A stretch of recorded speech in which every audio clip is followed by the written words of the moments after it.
Երկու լուր, մեկը լավ, մյուսը վատ։ Մեկը մեր ոխերին բարեկամ Ռուսաստանից, որի հետ անդամակցում ենք ԵԱՏՄ-ին, ՀԱՊԿ-ին և ԱՊՀ-ին, մյուսը ԱՄՆ-ից, որի հետ մեզ միավորում են հիմնականում ընդհանուր շահերը։ ԱՄՆ պետքարտուղար Մարկո Ռուբիոն է գալիս Հայաստան, ակնկալվում է. Առաջին՝ թրիփի իրականացման գործողությունների ծրագրի ստորագրում, երկրորդ՝ սահմանային անվտանգության և մաքսային կարողությունների զարգացման ոլորտում հուշագրի ստորագրում, երրորդ՝ միջուկային էներգետիկայի ոլորտում Հայաստանի և ԱՄՆ-ի միջև համագործակցության իրականացման գործողությունների ծրագրի ստորագրում։ Միջին միջանցքի գաղափարը սկսում է միս ու արյուն ստանալ, սա այն նախագիծն է, որի իրականացումը Հայաստանը սեփական, քաղաքական, ֆինանսական և գիտատեխնիկական ռեսուրսներով առանց արտաքին աջակցության դժվար թե կարողանար կյանքի կոչել։ Հայաստանը դառնում է միջազգային աշխարհաքաղաքական մեծ գործընթացի մաս։ Ի դեպ, միջին միջանցքի գրեթե բոլոր երկրներն արդեն ներգրավված են այս նախագծում և փաստացի մնում էինք միայն մենք։ Իսկ մեր ոխերին բարեկամ Ռուսաստանից, ինչպես միշտ, վատ լուրեր։ Կարծես պատրաստվում են արգելել հայկական ելակի ներմուծումը Ռուսաստան։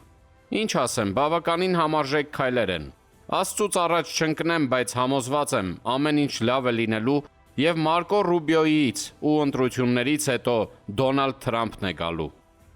Facebook-յան իր էջում գրում է Հանրապետություն կուսակցության նախագահ Արամ Սարգսյանը։ Արա Արայանն էլ Facebook-ի իր էջում գրում է. Պահո, Մարկո Ռուբիոն գալիս է Հայաստան։ ԱՄՆ-ի բանակցությունները Իրանի հետ բարդ են ընթանում։ Թրամփն ու Նաթանյահուն անհարմար իրավիճակում են։ Հայաստանում Նիկոլի քարոզարշավը ամեն քայլափոխի բախվում է իրից քորինած ստերի և կեղծիքների հետ։ Ինչ են ուզում ամերիկացիները, հրեաները մեր փոքր երկրից։ 7 շրջաններն ու Ղարաբաղը տվեցին Ալիևին, Հայաստանի տարածքից մասեր են տվել։ Մեղրին փորձում են թրիփով վերցնել, բայց դիմացը մեզ չեն տվել ոչինչ։ Ուկրաինացիներին գոնե կարկանդակներ են բաժանել, միլիարդներ են տվել, որ Զելենսկին իր բանդայով լափի, բայց հայերին ոչինչ։ Նախկինում սիրո և համերաշխության կոչեր էին մեզ շռայլում կոնգրեսական շիֆերը, հիմա դա էլ չկա։ Թքած ունեն, քանզի մեր երկրի ղեկը իրենց ձեռքում է։ Ձևականորեն կարելի էր հայ-թուրքական սահմանը բացել, մի քանի միլիարդ դոլար որպես փշրանք շպրտել, ոչ և էլի ոչ։ Երեկ Նիկոլը Էվրիկա հայտնեց, թե Բաքու-Թբիլիսի կարճ երկաթուղով Հայաստանը կարող է բեռներ փոխադրել։ Յա, իրոք, Սերժ Ազատիչ, այդ երկաթուղու մասին նոր իմացաք։ Բա էլ ինչ թրիփ, մրիփ եք խաղացնում, եթե Բաքու կարծը վաղուց կա, բայց դրանում իմաստ չկա, տեղափոխելու մարդ ու բեռ չկա։ Բա թրիփով էդ ինչ տրիլիոնների ապրանքներ պիտի տեղափոխեք։ Որտեղից, դեպի ուր։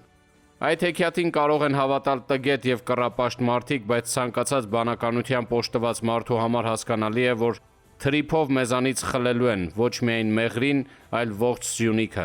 Ինչից հետո Հայաստանը ամբողջությամբ կլուծարվի։ Վերջերս Հունգարիայի ընտրություններից օրեր առաջ Օրբանին պաշտպանելու ուղարկվեց ԱՄՆ փոխնախագահ Վենսը, բայց դա հակառակ էֆեկտ ունեցավ։ Օրբանին փրկել չհաջողվեց։ Ռուբիոն ժամանակին հայամետ ճառեր ասողներից էր։ Մենք այլևս ճառերի և խոստումների կարիք չունենք, հակապարսկական դաշինքից դուրս պիտի գանք, Իրանի հետ ձեր հարցերը լուծեք առանց հայերի։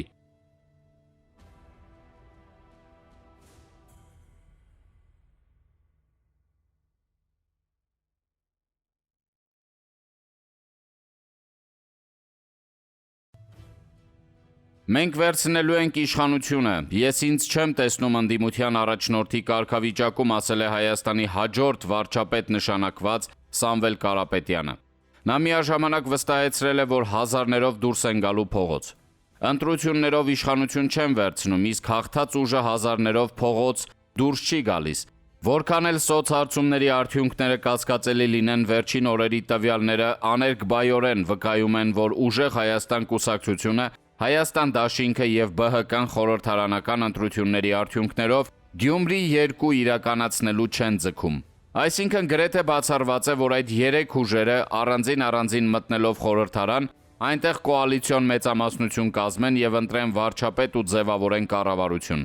Իշխանություն վերցնելու միակ ձև այսպիսով մնում է հազարներով փողոց դուրս գալը։ Նախընտրական մի հանդիպում Հայաստան դաշինքի ներկայացուցիչ ԱԺ պատգամավոր Գեղամ Մանուկյանը սկսել է Գառնիից, հիշել 1921 թվականի փետրվարյան ապստամբության գառնեցի մասնակիցներին եւ ասել,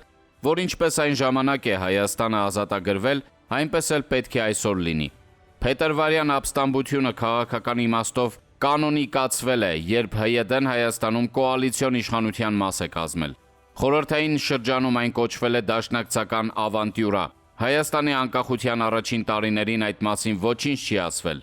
Ֆորմալ ընդունված է, որ ապստամբությունը սկսվել է բոլշևիկյան ռեժիմի վայրագությունների պատճառով։ Հատկապես շեշտվում է, որ դաշնակցական հարյուրավոր գործիչներ եւ մտավորականներ ձերբակալված էին, ենթարկվում էին կտանքների կամ կացնահարվում եւ ապստամբները նրանց ազատություն են շնորհել։ Փաստ է, որ Հայաստանում իշխանությունը փրկության կոմիտեն էր, երբ Մոսկվայում կնքվել է բարեկամության եւ եղբայրության մասին ռուս-թուրքական պայմանագիրը, որով Հայաստանից անջատվել է Նախիջևանը, Սյունիքը բաժանվել Հայաստանի եւ Ադրբեջանի միջև։ Այսինքն Հայաստանի տարածքների հարցը լուծվել է նրա սուբյեկտությունը ոտնահարելու հաշվին։ Այսօր ունենք իրավիճակ, երբ Հայաստանի եւ Ադրբեջանի միջև նախաստորագրված է խաղաղության եւ հարաբերությունների հաստատման մասին պայմանագիրը։ Ընդդիմությունը համարում է, որ այն ուժեղ եւ արժանապատիվ չէ եւ պետք է ունենա երաշխավոր։ Ընդդիմության կողմից իշխանություն վերցնելու դեպքում Հայաստան-Ադրբեջան պայմանագիրը չի ստորագրվի։ Իրավիճակը կվերադառնա դիմակայության ռեժիմի եւ երաշխավորը կփորձի Ադրբեջանի հետ կարգավորել Հայաստանի խնդիրը, որ կարելի է վստահ ասել, ամենևին էլ անկլավների մասին չէ։ Այդ դեպքում Հայաստանում ով կլինի Իլհամ Ալիևի բարեկամը։ Ռուսաստանի ազդեցության եւ որպես գործընկերոջ նրա գրավչության ամրապնդման գլխավոր խնդիրը հատուկ ռազմական գործողության բոլոր նպատակների նվաճումն է։ Այդ մասին արտաքին եւ պաշտպանական քաղաքականության խորհրդաժողովի ամենամյա նիստին ելույթում հայտարարել է Ռուսաստանի Դաշնության արտաքին գործերի նախարար Սերգեյ Լավրովը։ ՏԱՍՍ-ի փոխանցմամբ Լավրովը պարզաբանել է, որ հատուկ ռազմական գործողության ընթացքին ակնդետ հետևում են ինչպես Ռուսաստանի հարևանները եւ բարեկամները, այնպես էլ հակառակորդները եւ թշնամիները։ Լավրովը ձևակերպել է իր գլխավորած գերատեսչության գլխավոր անելիքը դիվանագիտական ճակատում ամենաբարենպաստ պայմանները ստեղծել, որպեսզի Ռուսաստանի զինված ուժերը հատուկ ռազմական գործողության շրջանակներում հաղթական գործողություններ իրականացնելու հնարավորություն ունենան։ ՌԴ արտգործնախարարն այսպիսով փաստացի բացառել է Ուկրաինայի հետ ռազմական հակամարտության խաղաղ բանակցային կարգավորումը եւ սահմանել, որ արտաքին քաղաքականությունն այնքանով արդյունավետ կլինի, որքանով կկարողանա ոչ միայն արդարացնել պատերազմը, այլև այն հաղթական ավարտի հասցնելու կամ բարենպաստ պայմաններ կստեղծի։ Թե Ռուսաստանին որքանով կհաջողվի Ուկրաինայի դեմ պատերազմում ռազմական դաշնակիցներ հավաքագրել, կանխատեսելի չէ։ Միակ երկիրը, որ նրան բացահայտ աջակցություն է ցուցաբերել, Հյուսիսային Կորեան է։ Ռուսաստանի ռազմական երկրորդ գործընկեր Իրանը չափազանց բարդ շրջան է ապրում։ Ռուսաստանին որոշակիորեն օգնում է նաև Չինաստանը, բայց դա հազիվ թե կանխորոշի ուկրաինական պատերազմի ելքը։ Բայց շատ ավելի կարևոր է, որ Լավրովը Ռուսաստանի ազդեցությունը եւ որպես գործընկեր երկրի գրավչությունը պայմանավորել է Ուկրաինայի դեմ ռազմական հաղթանակով։ Այդ խոստովանությունը վկայում է, որ Ռուսաստանը, ինչպես հայտնի խորհրդային ֆիլմի հերոսն է ասում, հետդարձի ճանապարհ չունի, Պուտինին չի բավարարում նույնիսկ պատվավոր ոչ ոքին։ Այս իրավիճակը Ռուսաստանի դիրքորոշման ռադիկալացման է տանում, որքանով հասկացվում է Մոսկվայի եւ Վաշինգտոնի մոտեցումների ընդհանրությունը միայն քարոզչություն էր, իսկ Պեկինում Վլադիմիր Պուտինը շոշափելի եւ սկզբունքային ռեսուրս չի հավաքագրել։ Պուտինի ուկրաինական ֆրուստրացիան համընկել է Հայաստանում խորհրդարանական քարոզարշավի փուլին։